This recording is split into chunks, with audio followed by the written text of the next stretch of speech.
ਪਿਆਰੇ ਵਿਦਿਆਰਥੀਓ, ਸਤਿ ਸ਼੍ਰੀ ਅਕਾਲ। ਮੈਂ ਹਰਜਿੰਦਰ ਕੌਰ ਤੁਹਾਡੀ ਪੰਜਾਬੀ ਵਿਸ਼ੇ ਦੀ ਅਧਿਆਪਕਾ ਤੁਹਾਡਾ ਪੰਜਾਬੀ ਜਮਾਤ ਵਿੱਚ ਸਵਾਗਤ ਕਰਦੀ ਹਾਂ।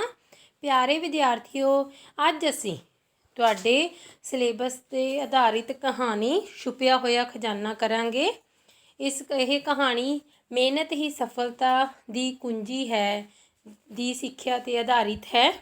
ਹਾਂਜੀ ਬੇਟਾ, ਇਸ ਕਹਾਣੀ ਨੂੰ ਕਰਨ ਤੋਂ ਪਹਿਲਾਂ ਤੁਹਾਡੇ ਲਈ ਇਹ ਜਾਣਨਾ ਬਹੁਤ ਜ਼ਰੂਰੀ ਹੈ ਕਿ ਕਹਾਣੀ ਰਚਨਾ ਕਿਸ ਨੂੰ ਕਹਿੰਦੇ ਹਨ।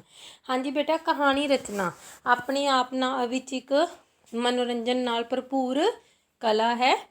ਬੇਟਾ ਜੀ, ਕਹਾਣੀਆਂ ਲਿਖਣ ਲਈ ਲਿਖਤੀ ਅਭਿਆਸ ਦੀ ਬਹੁਤ ਜ਼ਿਆਦਾ ਲੋੜ ਪੈਂਦੀ ਹੈ। ਸਾਨੂੰ ਬਾਰ-ਬਾਰ ਲਿਖਣ ਦੀ ਪ੍ਰੈਕਟਿਸ ਕਰਨੀ ਪੈਂਦੀ ਹੈ।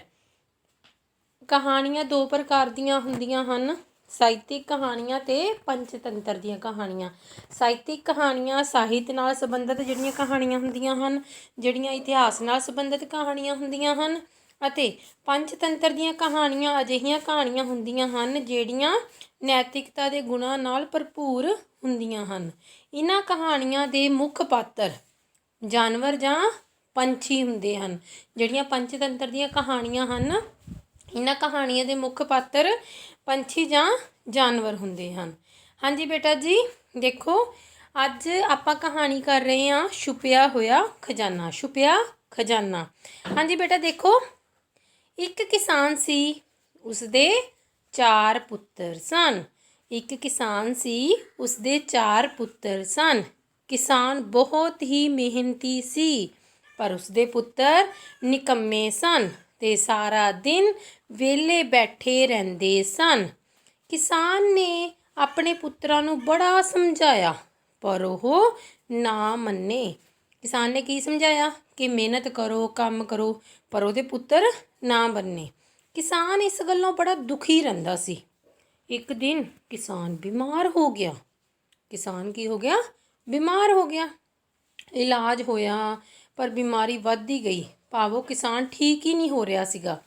ਕਿਸਾਨ ਸਮਝ ਗਿਆ ਕਿ ਉਸਦਾ ਆਖਰੀ ਸਮਾਂ ਆ ਗਿਆ ਹੈ। ਕਿਸਾਨ ਨੂੰ ਪਤਾ ਲੱਗ ਚੁੱਕਾ ਸੀ ਕਿ ਉਹਦੀ ਜ਼ਿੰਦਗੀ ਜਿਹੜੀ ਆ ਹੁਣ ਖਤਮ ਹੋਣ ਵਾਲੀ ਆ। ਠੀਕ ਹੈ, ਉਹ ਹੁਣ ਜਿੰਦਾ ਨਹੀਂ ਰਹੇਗਾ। ਅਤੇ ਅਚਾਨਕ ਉਸਨੂੰ ਇੱਕ ਜੁਗਤ ਸੁੱਝੀ।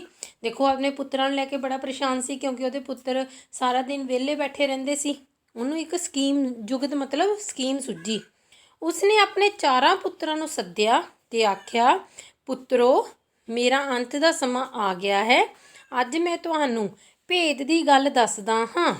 ਕਹਿੰਦੇ ਕਿਸਾਨ ਨੇ ਆਪਣੇ ਪੁੱਤਰਾਂ ਨੂੰ ਕੀ ਕਿਹਾ? ਉਹ ਦੇਖੋ, ਇੱਕ ਸਕੀਮ ਸੁੱਝੀ ਕਿ ਉਹ ਆਪਣੇ ਪੁੱਤਰਾਂ ਨੂੰ ਕੰਮ ਲਾ ਸਕੇ। ਉਹ ਸਕੀਮ ਕੀ ਸੀ, ਆਪਾਂ ਪੜ੍ਹਦੇ ਹਾਂ। ਕਿਸਾਨ ਨੇ ਪੁੱਤਰਾਂ ਨੂੰ ਕਿਹਾ ਕਿ ਪੁੱਤਰੋ, ਮੇਰਾ ਅੰਤ ਦਾ ਸਮਾਂ ਆ ਗਿਆ ਹੈ, ਕਿ ਭਾਵ ਮੈਂ ਹੁਣ ਜੀਂਦਾ ਨਹੀਂ ਰਹਾਂਗਾ। ਅਤੇ ਕਹਿੰਦੀ ਅੱਜ ਮੈਂ ਤੁਹਾਨੂੰ ਭੇਦ ਦੀ, ਭਾਵ ਇੱਕ ਰਾਜ਼ ਦੀ ਗੱਲ ਦੱਸਦਾ ਹਾਂ। ਮੈਂ ਆਪਣੀ ਸਾਰੀ ਉਮਰ ਦੀ ਕਮਾਈ ਖੇਤ ਵਿੱਚ ਦੱਬੀ ਹੋਈ ਆ। ਕਿਸਾਨ ਨੇ ਕੀ ਕਿਹਾ ਕਿ ਮੈਂ ਆਪਦੀ ਸਾਰੀ ਉਮਰ ਦੀ ਕਮਾਈ ਕਿੱਥੇ ਦੱਬੀ ਆ? ਖੇਤ ਦੇ ਵਿੱਚ ਦੱਬੀ ਹੈ। ਮੈਨੂੰ ਯਾਦ ਨਹੀਂ ਕਿ ਉਹ ਕਿਸ ਖੇਤ ਵਿੱਚ ਹੈ। ਕਿਸਾਨ ਨੇ ਨਾਲ ਹੀ ਆਪਦੇ ਪੁੱਤਰਾਂ ਨੇ ਇਹ ਵੀ ਕਹਿ ਤਾ ਕਿ ਮੈਨੂੰ ਇਹ ਵੀ ਨਹੀਂ ਪਤਾ ਕਿ ਜਿਹੜੀ ਮੈਂ ਆਪਦੀ ਕਮਾਈ ਹੈ ਦੱਬੀ ਕਿੱਥੇ ਹੈ। ਕਮਾਈ ਦਾ ਦੱਬਣਾ ਮਤਲਬ ਖਜ਼ਾਨੇ ਦੇ ਰੂਪ ਦੇ ਵਿੱਚ ਪੈਸੇ ਦੱਬ ਦੇਣੇ। ਠੀਕ ਹੈ, ਕਹਿੰਦੇ ਪਰ ਮੈਨੂੰ ਇਹ ਨਹੀਂ ਪਤਾ ਵੀ ਕਿਹੜੇ ਖੇਤ ਦੇ ਵਿੱਚ ਦੱਬੀ ਹੈ। ਮੇਰੀ ਮੌਤ ਤੋਂ ਬਾਅਦ ਤੁਸੀਂ ਖੇਤਾਂ ਵਿੱਚੋਂ ਉਹ ਧਨ ਕੱਢ ਲੈਣਾ। ਇੰਨਾ ਆਖ ਕੇ ਕਿਸਾਨ ਨੇ ਕੀ ਕੀਤਾ? ਪ੍ਰਾਣ ਤਿਆਗ ਦਿੱਤੇ। ਕਿਸਾਨ ਨੇ ਕੀ ਕਿਹਾ ਕਿ ਮੇਰੀ ਮੌਤ ਤੋਂ ਬਾਅਦ ਨਾ, ਜਦੋਂ ਮੈਂ ਮਰ ਗਿਆ ਅਤੇ ਤੁਸੀਂ ਉਹ ਧਨ ਕੱਢ ਲਿਓ, ਵੀ ਖੇਤਾਂ ਦੇ ਵਿੱਚੋਂ ਦੱਬਿਆ ਹੋਇਆ ਧਨ ਕੱਢ ਲਿਓ। ਇੰਨਾ ਆਖ ਕੇ ਕਿਸਾਨ ਨੇ ਕੀ ਕੀਤਾ? ਪ੍ਰਾਣ ਤਿਆਗ ਦਿੱਤੇ, ਭਾਵ ਇਸ ਦੁਨੀਆ ਨੂੰ ਅਲਵਿਦਾ ਕਹਿ ਦਿੱਤਾ। ਪੁੱਤਰਾਂ ਨੇ ਪਿਤਾ ਦਾ ਅੰਤਮ ਸੰਸਕਾਰ ਕੀਤਾ ਅਤੇ ਘਰ ਪਰਤ ਆਏ। ਕੁਝ ਦਿਨਾਂ ਬਾਅਦ ਉਹ ਧਨ ਲੱਭਣ ਲਈ ਕਿਸਾਨ ਦੇ 4 ਪੁੱਤਰਾਂ ਨੇ ਜ਼ਮੀਨ ਨੂੰ ਪੁੱਟਣਾ ਸ਼ੁਰੂ ਕਰਤਾ। ਵੀ ਸਾਡੇ ਪਿਓ ਨੇ ਧਨ ਦੱਬਿਆ, ਵੀ ਅਸੀਂ ਤਾਂ ਹੁਣ ਧਨ ਲੱਭੀ। 4 ਨੇ ਪੁੱਟਣਾ ਸ਼ੁਰੂ ਕਰਤਾ। ਸਾਰਾ ਖੇਤ ਕਈਆਂ ਨਾਲ ਪੁੱਟ ਸੁੱਟਿਆ। ਦੇਖੋ, ਕਿੱਥੇ ਉਹ ਕੰਮ ਨਹੀਂ ਸੀ ਕਰ ਰਹੇ, ਪਰ ਖਜ਼ਾਨੇ ਦੇ ਲਾਲਚ ਦੇ ਵਿੱਚ ਉਹਨਾਂ ਨੇ ਕੀ ਕੀਤਾ? ਸਾਰਾ ਖੇਤ ਹੀ ਪੁੱਟ ਸੁੱਟਿਆ, ਪਰ ਧਨ ਨਹੀਂ ਲੱਭਿਆ। ਆਖਰ ਕਿਸੇ ਦੇ ਕਹਿਣ 'ਤੇ ਨਿਰਾਸ਼ ਪੁੱਤਰਾਂ ਨੇ, ਜਦੋਂ ਧਨ ਲੱਭਾ ਹੀ ਨਹੀਂ, ਫਿਰ ਕੋਈ ਲੰਘ ਰਿਹਾ ਸੀ, ਉਹਨਾਂ ਨੇ ਕਿਹਾ ਕਿ ਨਿਰਾਸ਼ ਹੋਏ ਪੁੱਤਰਾਂ ਨੇ ਖੇਤਾਂ ਵਿੱਚ ਕਣਕ ਬੀਜ ਦਿੱਤੀ। ਭਾਵ ਕਿਸੇ ਦੇ ਕਹਿਣ 'ਤੇ ਕਣਕ ਬੀਜਤੀ। ਵੀ ਖੇਤ ਤਾਂ ਪੁੱਟਿਆ ਗਿਆ, ਪੋਲੇ ਹੋ ਗਏ, ਉਹਨਾਂ ਨੇ ਕਣਕ ਬੀਜਤੀ। ਉਸ ਸਾਲ ਸਮੇਂ ਸਿਰ ਮੀਂਹ ਪੈਂਦੇ ਰਹੇ। ਦੇਖੋ, ਜਦੋਂ ਕਣਕ ਬੀਜਤੀ ਕਿਸਾਨ ਦੇ ਪੁੱਤਰਾਂ ਨੇ ਤਾਂ ਕੋਈ ਮਿਹਨਤ ਨਹੀਂ ਕੀਤੀ। ਮਤਲਬ ਖੇਤ ਪੁੱਟਿਆ ਖਜ਼ਾਨੇ ਵਾਸਤੇ, ਉੱਤੇ ਕਣਕ ਸੁੱਟਦੀ, ਬੀਜ ਤਾਂ ਕਣਕ ਦਾ। ਉਸ ਸਾਲ ਕਹਿੰਦਾ ਸਮੇਂ ਸਮੇਂ 'ਤੇ ਮੀਂਹ ਪੈਂਦੇ ਰਹੇ, ਕਣਕ ਦੀ ਭਰਪੂਰ ਫਸਲ ਹੋਈ ਵੀ, ਸਾਰਾ ਖੇਤ ਐਨ ਕਣਕ ਲਹਿਰਾਂ ਬਹਿਰਾਂ ਹੋ ਗਈਆਂ ਕਣਕ ਦੀਆਂ। ਉਹਨਾਂ ਦਾ ਘਰ ਕਣਕ ਦੇ ਦਾਣਿਆਂ ਨਾਲ ਭਰ ਗਿਆ।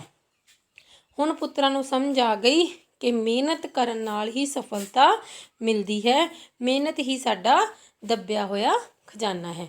ਕਿਸਾਨ ਦੇ ਪੁੱਤਰਾਂ ਨੂੰ ਸਮਝ ਆ ਚੁੱਕੀ ਕਿ ਉਹਨਾਂ ਦਾ ਪਿਓ ਉਹਨਾਂ ਨੂੰ ਕੀ ਸਮਝਾਉਣਾ ਚਾਹੁੰਦਾ ਸੀ ਕਿ ਜੇ ਮਿਹਨਤ ਕਰਾਂਗੇ ਤਾਂ ਉਹਦਾ ਫਲ ਸਾਨੂੰ ਜ਼ਰੂਰ ਮਿਲੇਗਾ। ਹਾਂਜੀ, ਸਿੱਖਿਆ ਕੀ ਹੈ?